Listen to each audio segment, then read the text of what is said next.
আসসালামু আলাইকুম everyone, welcome my channel শখের রাঁধুনি। আশা করছি সবাই ভালো আছেন। আজকের আমার রেসিপি মিষ্টি কুমড়োর ভাজি। সকালবেলা লুটি পুরি অথবা পরোটার সাথে খেতে পারফেক্ট একটা রেসিপি ভাজি। তো কথা না বাড়িয়ে আসল রেসিপিতে চলে যাই। এটা কিন্তু সাদা ভাত, গরম ভাত দিয়ে খেতেও কিন্তু অনেক মজা লাগে। তো আমি এখানে ফার্স্টে একটা মিষ্টি কুমড়ো নিলাম। মিষ্টি কুমড়োর উপরের আবরণটা একদম টাটকা এবং কাঁচা হওয়ার কারণে আমি উপরের আবরণটা ফেলবো না। আপনারা চাইলে ফেলে দিতে পারেন, তবে অবশ্যই লালচে টাইপের হলে ফেলবেন, না হলে ফেলার কোনো প্রয়োজন নেই। এরপরে ঠিক এরকম করে একটু কেটে নেব, কিউব করে, বাট একটু বড় করে। আর বুকের অংশটা একটু বড় করেই রাখবেন, কারণ বুকের অংশটা সেদ্ধ হতে একদম কম সময় লাগে। আর শুরুতেই বলে রাখি, আপনি আমার পেজে নতুন হলে অবশ্যই আমার চ্যানেলটি সাবস্ক্রাইব করে দিবেন এবং পাশে থাকা বেল আইকনে ক্লিক করে দিবেন।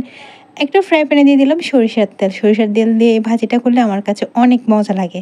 এরপর দিয়ে দিলাম রসুন কুচি, ঢাকনা দিয়ে 2 মিনিট ভাজার পরে একদম লো ফ্লেমে যখন স্মেলটা ছেড়ে দিবে তখন দিয়ে দেবো জিরা, গোটা 5 ফোড়ন। এরপরে দিয়ে দেবো পেঁয়াজ কুচি আর সুগন্ধি পাতা। খুব ভালো করে নেড়ে চেড়ে পেঁয়াজটা একটু নরম করে নিব, তবে এটা কিন্তু ব্রাউন কালার করে ভাজতে হবে না, জাস্ট একটু নরম করে নেবেন। এরপরে দিয়ে দেবো শুকনো মরিচ আর সামান্য একটু লবণ দিয়ে পেঁয়াজটা খুব ভালো করে একটু ভেজে নেব নরম হওয়া পর্যন্ত। এরপরে দিয়ে দেবো কাঁচামরিচ, হলুদ গুঁড়া, মরিচ গুঁড়া, সামান্য একটু ধনিয়া গুঁড়া।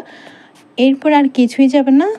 এবার একটু গরম পানি দিয়ে খুব ভালো করে মশলাটা কষাবো। এখানে আমি জিরা গুঁড়াটাও অ্যাড করেছিলাম, ক্যামেরায় নিতে পারিনি, এর জন্য দুঃখিত। সামান্য একটু জিরা গুঁড়া দিবেন, সামান্য, একদম খুব সামান্য। এবার খুব ভালো করে মশলাটা কষিয়ে নিব, মশলার গায়ে থেকে তেলটা ছেড়ে দেওয়া অবধি। এরপরে সবগুলো মিষ্টি কুমড়া দিয়ে দিব। মিষ্টি কুমড়াটা খুব ভালো করে কিন্তু ধুয়ে পানি ঝরিয়ে নিতে হবে। এই পর্যায়ে মশলাটাও মিষ্টি কুমড়োর সাথে ভালো করে কষিয়ে নিব। চুলাটা মিডিয়াম টু লো ফ্লেমের মাঝামাঝিতে রেখেই করবেন ভাজিটা, খুব বেশি ঝাল দেওয়ার কোনো প্রয়োজন নেই। এরপরে লবণটা আপনারা আপনাদের স্বাদ অনুযায়ী দিয়ে দিবেন। এর উপরে সেদ্ধ করে নিলে কিন্তু রেডি। আর আপনারা চাইলে মিষ্টি কুমড়োতে যারা চিনি খান তারা চিনি দিতে পারেন। আমি খুব সামান্য দিয়েছি, আধা চামচ মতো চিনি দিয়েছি। আপনারা একটু বেশি দিতে চাইলে দিতে পারেন। তো একদম সহজ একটা রেসিপি, খেতে কিন্তু অনেক মজা আর দেখতে তো লোভনীয় হয়েছে রুটি, পরোটা, ভাতের সাথে সব কিছুর সাথে খেতে অনেক অনেক ভালো লাগবে। আজকে এইটুকু, ভালো থাকবেন। আসসালামু আলাইকুম। অবশ্যই আমার পেজে ঘুরে আসবার অনুরোধ রইল।